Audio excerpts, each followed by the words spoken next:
Bonsoir à toutes et à tous, ravi de vous retrouver pour un nouveau numéro d'Accès Direct, votre rendez-vous quotidien avec l'actualité et l'information. Ça va Mont Blanc.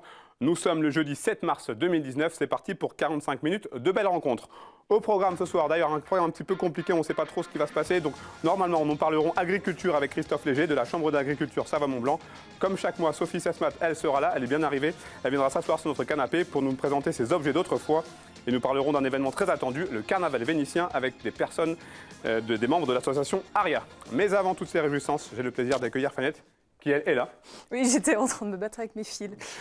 Pour parler du journal de ce vendredi 7 mars 2019, on parlera notamment d'hommages à des femmes célèbres à Chambéry, enfin de non-hommages. De non-hommage, d'invisibilité même en fait.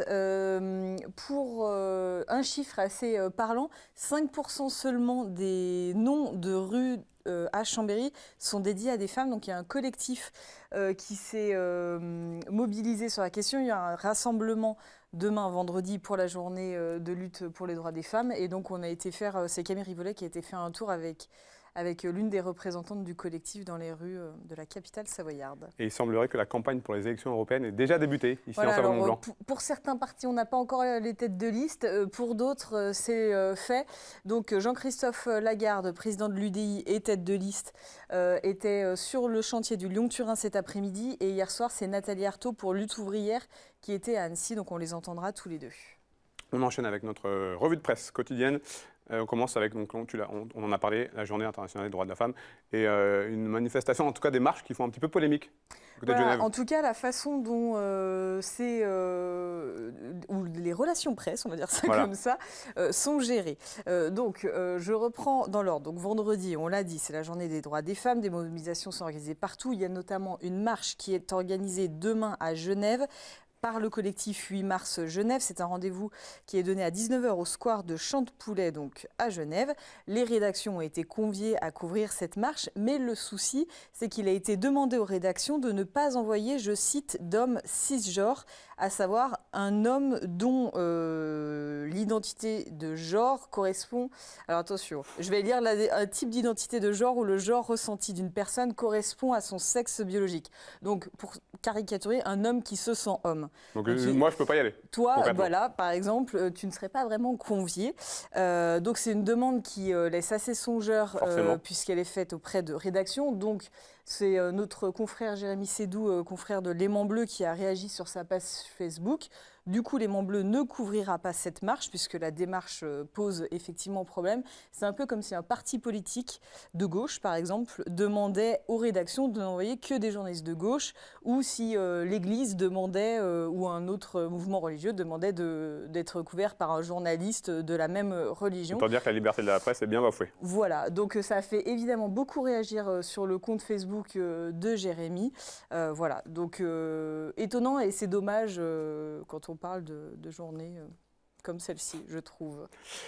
La migration des crapauds, qui a enfin démarré. La migration des crapauds, voilà. Je suis un peu plus légère. Plus légère, mais important. Tout aussi et il y a important. des choses simples aussi, des fois, qui font du bien. Donc, en fait, ça, c'est un travail, on en a déjà parlé sur 8 Mont Blanc, qui est fait notamment par pas mal de bénévoles du côté de la réserve naturelle du bout du lac.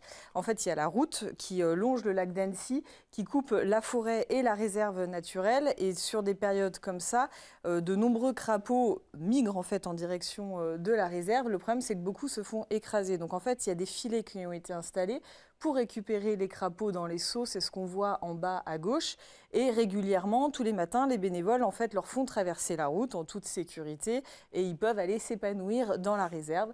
Et en fait, on en parle puisque en 5 jours, 370 crapauds ont été sauvés.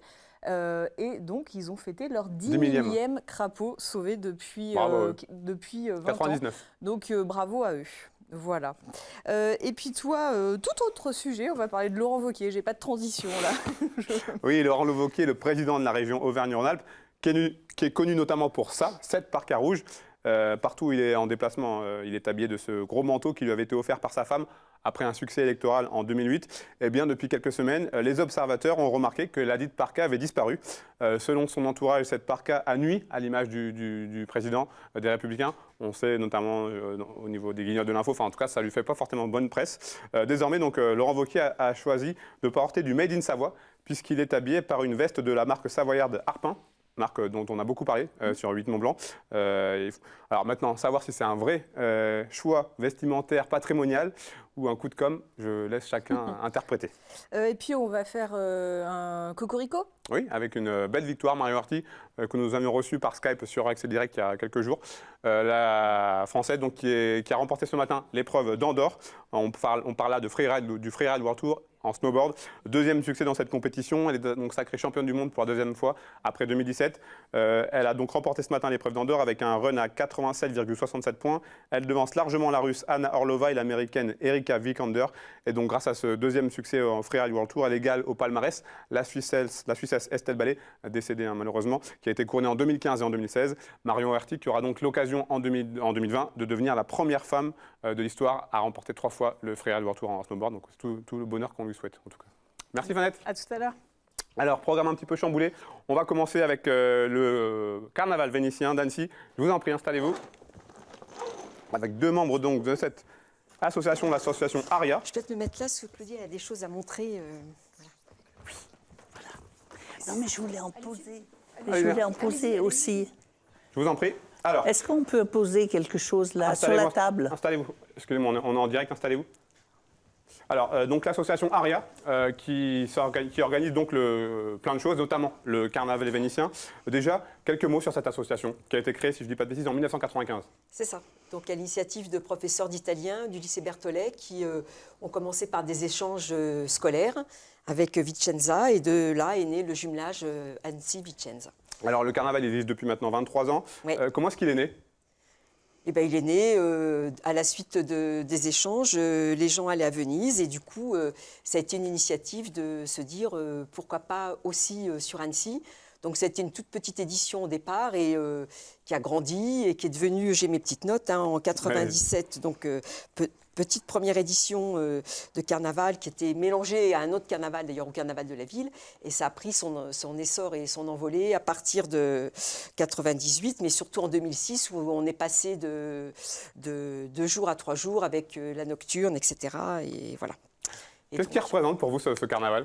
Alors moi, c'est une grande chose, ce carnaval, parce que je suis à la fois membre d'ARIA depuis le début, je participe au carnaval et je fais mes costumes. Et j'ai le grand plaisir de les porter, de les faire découvrir aux spectateurs. Où est-ce que vous trouvez l'inspiration justement pour ces magnifiques costumes qu'on connaît maintenant ? Alors, eh bien, je m'aide aussi peut-être des défilés de grande couture. On est à la recherche de la création toute l'année, en fait. Ça nous prend pratiquement une année. Justement, j'allais vous demander, pour un costume comme celui-ci, qu'on voit à l'image, en termes de temps de travail, ça représente quasiment une année, vous avez dit ? Alors, il y a des personnes qui prennent une année pour le faire. Moi, je mets moins de temps, mais voilà, on peut déjà, au fur et à mesure, parce qu'il faut avoir le choix des tissus, des couleurs, tout ça, c'est quelque chose qu'on pense constamment carnaval, quand on est une costumée. Le choix du carnaval vénitien, du thème du carnaval vénitien, j'imagine qu'il a forcément un lien avec le fait Annecy est connue comme la Venise des Alpes. Voilà. Alors, à Venise, il y a un thème chaque année. À Annecy, il n'y a pas de thème. Je veux dire, le thème, c'est la Venise des Alpes et c'est de profiter donc, du panorama magnifique et des magnifiques décors de la ville d'Annecy pour permettre cette année à plus de 400 masques, entre 400 et 500 masques, de pouvoir déambuler sur le samedi et le dimanche dans Annecy. Et voilà, donc c'est le panorama. Pas de c'est thème quoi chez l'état nous. d'esprit, c'est quoi la philosophie de ce carnaval ? Alors, c'est le silence et se faire admirer. D'ailleurs, Ça marche ? on ne parle Les gens pas. sont respectueux ? Ah oui, tout à fait.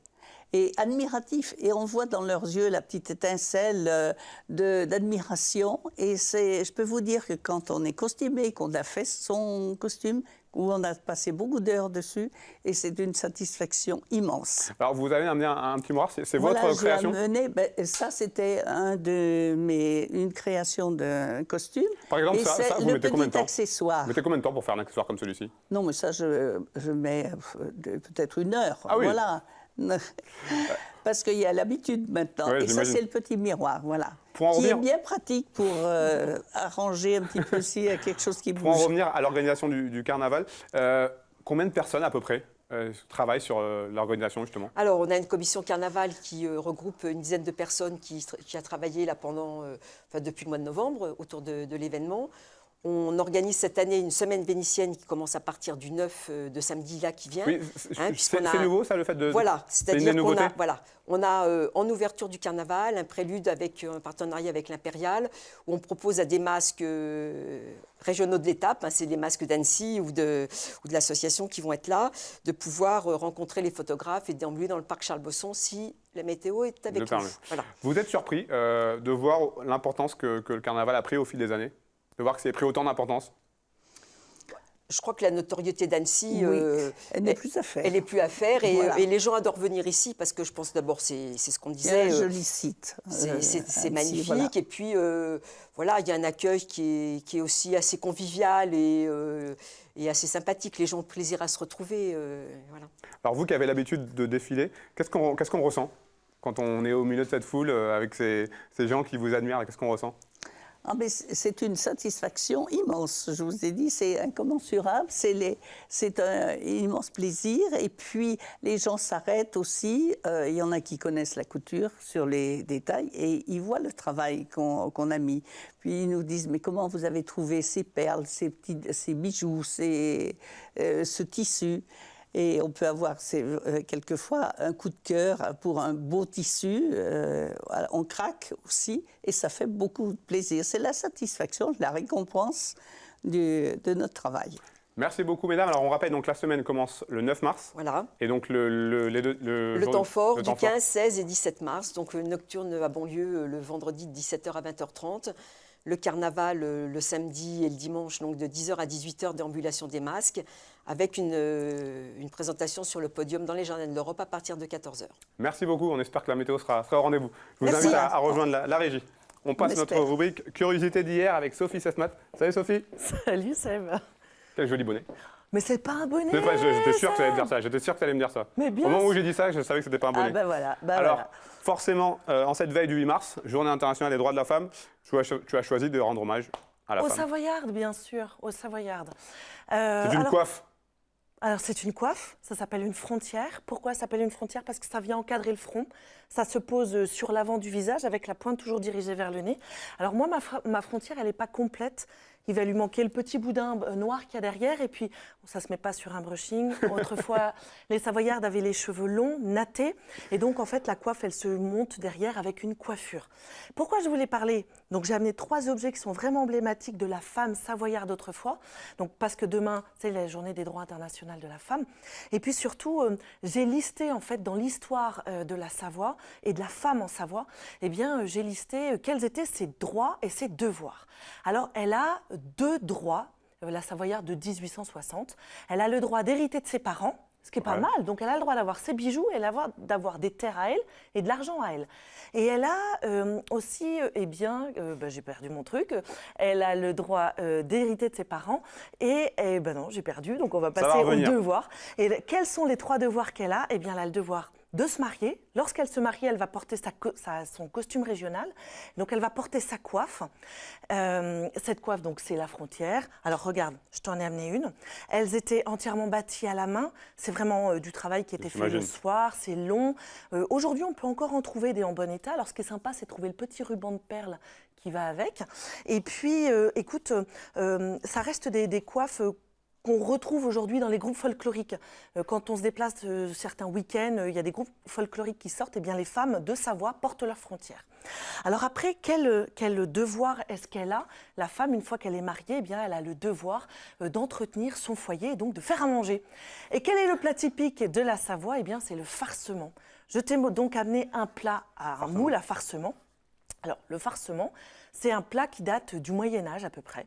Donc, c'est une recette traditionnelle de Savoie qui se mange à la fois en entrée, mais qu'on pouvait trouver parfois proposé en dessert. C'est du sucré salé? C'est un sucré salé à base de pommes de terre, parfois de choux. En fait, il existe plein de variantes. On peut le faire au four. Et ça, par exemple, c'est un moule pour le bain-marie. C'est pour ça qu'il est doté d'un couvercle qu'on peut retirer et qu'il est aussi doté à l'intérieur d'un cône évidé qui permet à l'eau chaude en fait, de venir à l'intérieur du farcement et de cuire le farcement. Parce qu'en fait, c'est très compact. C'est donc du chou ou de la pomme de terre et puis des pruneaux, des raisins secs. Et puis parfois, dans le sud de la France, eh bien, le farcement, il est aussi à base de figues. Donc c'est un plat qui est assez consistant. Donc pour qu'il cuise, tient encore. c'est ça. Et donc pour pouvoir le cuire au bain-marie, il fallait ce type de moule qu'on trouve aujourd'hui très facilement. Ça vaut très peu cher. C'est assez déco. Je ne sais pas si je m'en resservirai demain. La recette, tu peux nous donner les rudiments de la recette? Alors tu sais quoi, la recette, je la mettrai sur mon compte Facebook. Bon, je vois du chou, du lard. Du chou, c'est bardé de lard. En fait, voilà, c'est bardé de lard. Et puis à l'intérieur, tu viens mettre ton mélange de pommes de terre, de pruneaux, de fromage. Ah, c'est costaud. Hein. Ah bah oui, oui. Mais regarde, c'est quand même magnifique. Chou et pruneaux?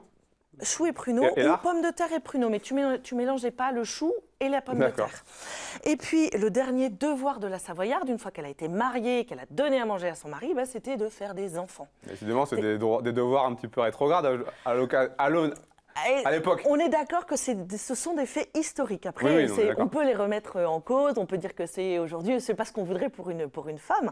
Mais voilà, c'est vrai qu'elle doit faire des enfants pour permettre en fait au village de continuer à vivre. C'était une autre époque. Exactement. Alors, une fois qu'elle a eu son bébé, eh bien, la Savoyarde, elle n'a pas le droit de sortir de chez elle pendant 40 jours. 40 jours. C'est ce qu'on appelle les relevailles. Donc, elle reste chez elle. Alors, au bout de 10 jours, elle a ce qu'on appelle les comparailles. Elle a toutes ses copines qui viennent à la maison et qui lui apportent à manger, principalement de la viande, mais aussi un petit peu de vin. En fait, le but, c'est de lui apporter des protéines et des choses assez riches pour lui permettre de se remettre en forme assez rapidement après un accouchement sans péridurale, bien sûr. Et puis, pendant le temps de sa grossesse, elle a fait plein de petites choses pour son bébé. Et elle a fait, en l'occurrence, des petits bonnets. Et ça, c'est un petit bonnet de baptême. Il faut savoir qu'autrefois, le baptême, c'est la seule fête à laquelle la maman n'assiste pas. Parce que le baptême intervient très rapidement après. Donc on est dans le laps de temps de 40 jours. Ah oui, puisque le baptême intervient entre 3 à 8 jours après la naissance. Et en fait, les parents ont une trouille terrible que les enfants ne puissent pas aller au paradis. Ça s'appelle errer dans les limbes. Pour ne pas errer dans les limbes, il faut avoir été baptisé. Et pour être baptisé, en fait, comme la médecine est quand même assez balbutiante, les enfants, quand ils ont des petits soucis de santé, on n'est pas toujours à même de les guérir parce qu'on ne connaît pas, en fait, les moyens de les guérir. Et de ce fait, eh bien, très vite, on va baptiser le bébé pour que ce bébé puisse aller au paradis. Et donc, eh bien, la maman, elle va prendre le temps de confectionner ce petit bonnet de baptême, mais elle ne va pas assister au baptême de son bébé. C'est la sage-femme qui va emporter le bébé à l'église, accompagné du papa. Et alors, c'est drôle parce qu'en faisant des recherches historiques, je me suis rendu compte qu'autrefois, on mettait les garçons en rose et les filles en bleu. Ah oui. Oui, on a changé. Comme quoi les choses ont changé. Oui, exactement. Ah, tout évolue, ouais. tout évolue de toute façon. Mais voilà, on a des traditions qui sont très chouettes. Alors, pour terminer rapidement sur les droits de la femme en Savoie, qu'est-ce qu'elle a le droit de faire? Elle a le droit de choisir son mari, la Savoyarde. Elle a le droit d'épouser qui elle veut à partir du moment où elle fait partie du monde paysan. La Savoyarde bourgeoise et aristocrate, elle a du bien. Et quand on a du bien, généralement, la famille va choisir un mari. Alors que la paysanne, elle a beaucoup de chance, elle a le droit de faire un mariage d'amour. Mais après, il faut qu'elle fasse à manger et des enfants. Merci Et beaucoup le en tout ménage cas. aussi. Merci beaucoup en tout cas Sophie pour toutes ces découvertes, ces trouvailles. On te retrouve le mois prochain. Super, avec grand plaisir. Je t'invite à rejoindre la régie. Alors, petit contretemps, c'est du direct. Je vous avais annoncé dans le sommaire la présence de Christophe Léger de la Chambre d'agriculture Savoie-Mont-Blanc. Il ne peut pas être là. Je vous propose donc de revoir une interview réalisée, en tout cas une interview de Heidi Sevestre, une glaciologue qui avait été à l'époque interviewée par Victoria Lopez. On regarde. Glaciologue, c'est étudier les glaciers. Étudier les glaciers, c'est très intéressant aujourd'hui parce que les glaciers sont des baromètres du climat. Donc dès que le climat change, les glaciers réagissent extrêmement vite. On le sait aujourd'hui, notre climat est en train d'être bouleversé assez rapidement. Donc les glaciers réagissent à ça. Et mon travail, c'est d'essayer de comprendre leurs réponses, leurs comportements et aussi de prévoir la hausse du niveau des mers. D'où vous est venue cette passion pour les glaciers, pour les territoires de l'Arctique, de l'Antarctique? Comment vous êtes arrivé à ce métier? Oui, c'est vrai que c'est assez inhabituel. Je crois que mes parents ne comprennent toujours pas comment je suis arrivée à être glaciologue. Mais je suis d'Annecy, donc j'ai passé toute mon enfance dans les montagnes. Et quand je grandissais, je cherchais une bonne excuse en fait, pour trouver un travail qui allait me permettre de rester en montagne. Et je faisais un petit peu d'escalade, un petit peu d'alpinisme. Et j'ai rencontré un guide une fois qui m'a dit « Mais tu sais Heidi, il y a des gens, ils sont payés pour être en montagne et étudier les glaciers. » Et c'est comme ça que j'en suis venue à être glaciologue. Et depuis, j'ai eu beaucoup de chance. Je suis vraiment une glaciologue de terrain, donc je passe beaucoup de temps dans les régions polaires, que ce soit en Arctique ou en Antarctique. Vous avez vécu, je crois, en Arctique, c'est bien ça? Oui, exactement. Donc j'ai fait toute ma thèse entre 2011 et 2015 au Spitzberg, justement là où aura lieu notre expédition. Comment on vit en Arctique? C'est quand même un territoire assez hostile. Alors c'est vrai que le Spitsberg, c'est en fait à mi-chemin entre le nord de la Norvège et le pôle Nord. Il y a une université là-haut où je travaillais, qui est l'université la plus au nord du monde. Donc c'est vrai qu'on s'attend quand même à des conditions assez particulières. Là, depuis hier, le soleil vient de revenir dans l'Arctique. Donc depuis la mi-octobre, il faisait nuit noire. Le soleil revient peu à peu. À partir de mi-avril, il y aura du soleil 24 heures sur 24 jusqu'à la fin août. Donc c'est des conditions très très bizarres. Bien sûr, il y a le froid. Là, en ce moment, il fait moins 30.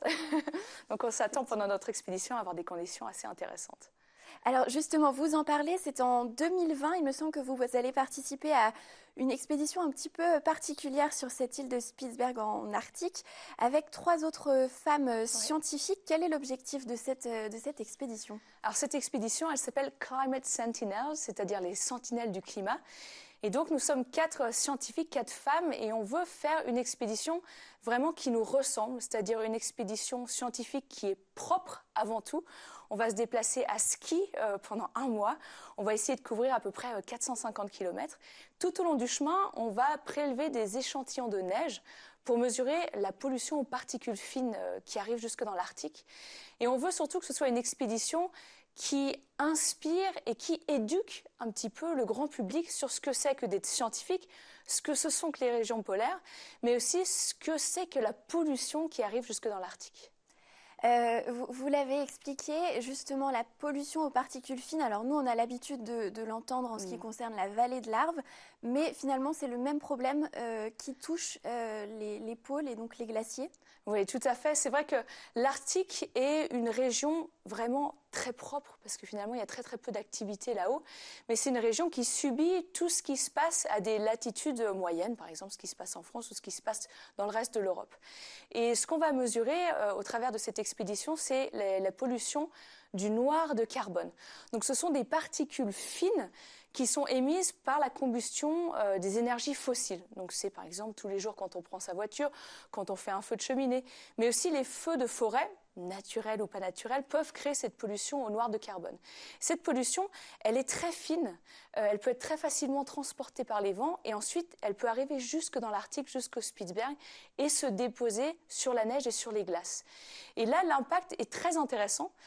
Parce que ce qui se passe quand on a des petites particules, surtout des particules qui sont noires, qui se déposent sur la neige ou sur la glace, eh ben ça accélère la fonte de la neige et de la glace. Et ça, c'est un impact qui est vraiment dramatique pour une région déjà très affectée par le changement climatique. C'est votre objectif, votre envie de faire partager ces faits scientifiques pour qu'on prenne conscience que finalement notre activité ici a un impact à l'autre bout du monde? Exactement. L'objectif de cette expédition, c'est en fait de tisser des liens. Déjà tisser des liens entre le grand public et la science, mais aussi entre le grand public et ce qui se passe dans les régions polaires. On a l'impression que ces régions polaires sont très très loin de nous, c'est le cas, mais finalement toutes nos activités en France ou ailleurs, impacte ce qui se passe, que ce soit en Arctique ou en Antarctique. Voilà pour cet extrait de cette interview de la glaciologue Heidi Sevestre. On enchaîne avec un reportage diffusé dans notre JT hier, un reportage de Victoria Lopez sur la présence des entreprises de la région Auvergne-Rhône-Alpes au salon Global Industrie. L'événement Global Industrie regroupe 4 salons thématiques. Tolexpo, Industrie Lyon, Smart Industry et le Midest. Un rendez-vous international pour les entreprises de la sous-traitance industrielle et une opportunité pour leur développement. Nous sommes aussi une plateforme sur laquelle on amène nos entreprises pour qu'elles puissent se rencontrer des co-traitants, rencontrer des donneurs d'ordre, rencontrer des entreprises aussi internationales et qu'ils puissent faire du business. Le business, c'est pas un gros mot et un salon comme ça, voilà, c'est attirer de l'attractivité aussi pour le territoire et c'est faire en sorte que nos entreprises puissent rayonner au niveau national et à l'international. 13 chambres d'industrie et de commerce et 68 entreprises occupent l'espace dédié à la région Auvergne-Rhône-Alpes sur le Midest. 700 mètres carrés de stands occupés par des entreprises de toute taille et aux différentes spécialités. Implantée à Villas près d'Annecy, Cognicio, une PME de 10 salariés, participe pour la première fois au Midest. Cognitio, c'est une agence de design et ingénierie. On va travailler avec du coup des clients qui sont soit des TPE, mais aussi des PME, des startups ou des grands groupes pour développer leurs produits en fin de compte en tout ou partie suivant leurs besoins. Le salon, c'est avant tout déjà pas mal de contacts, donc ouais, déjà pour une première journée, on est plutôt très satisfait. Après, l'avantage, c'est qu'on a aussi du coup un peu plus de visibilité, à la fois avec certains de nos clients qui participent également à ce salon, mais également certains fournisseurs, et puis ça permet pour nous aussi de nous faire identifier auprès de nouveaux prospects sur notre activité. Si les petites entreprises saisissent l'opportunité de gagner en visibilité, certains grands groupes sont aussi présents au Midest pour la première fois. C'est le cas de Divalto, une entreprise implantée à Sionzier dans la vallée de l'Arve et spécialisée dans les logiciels informatiques de gestion. C'est important déjà que l'on puisse nous voir en tant qu'acteur logiciel de gestion dans le domaine industriel. Nous sommes aujourd'hui au milieu aussi de nos clients et puis des sociétés qui ont besoin effectivement de faire évoluer leur outil informatique, leur organisation. Pour cette première journée, nous sommes assez satisfaits des premiers contacts qui sont somme toute assez qualitatifs. Au total, 1200 exposants sont installés sur ce salon de la sous-traitance, numéro 1 mondial des salons dédiés à cette filière. Ce savoir-faire reste important pour la région, reconnu à l'international. En Auvergne-Rhône-Alpes, plus de 2/3 des sous-traitants sont exportateurs. Voilà, c'est l'heure d'accueillir pour moi de nouveau Fanette pour les titres du journal. Alors Fanette, on va parler notamment, forcément, de la femme. Oui, on va en parler avec les femmes qui sont peu visibles dans l'espace public. Oublié. Notamment, effectivement, au niveau des noms de rues, c'est symbolique, mais ça peut en dire long. À Chambéry, par exemple, seulement 5% des rues, des noms de rues sont dédiés à des femmes. Un collectif a décidé de symboliquement changer ces noms de rues. Camille Rivollet les a rencontrés. Et puis les élections européennes qui ont quasiment débuté. Voilà, en tout cas, chez nous, ça fait campagne. Donc Jean-Christophe Lagarde, président de l'UDI et tête de liste, était sur le chantier du Lyon-Turin cet après-midi. Et Nathalie Arthaud, tête de liste pour Lutte ouvrière, était à Annecy hier soir. Donc on les entendra tous les deux. Merci Fanette, on se retrouve donc dans quelques minutes pour le journal de la rédaction. A tout de suite.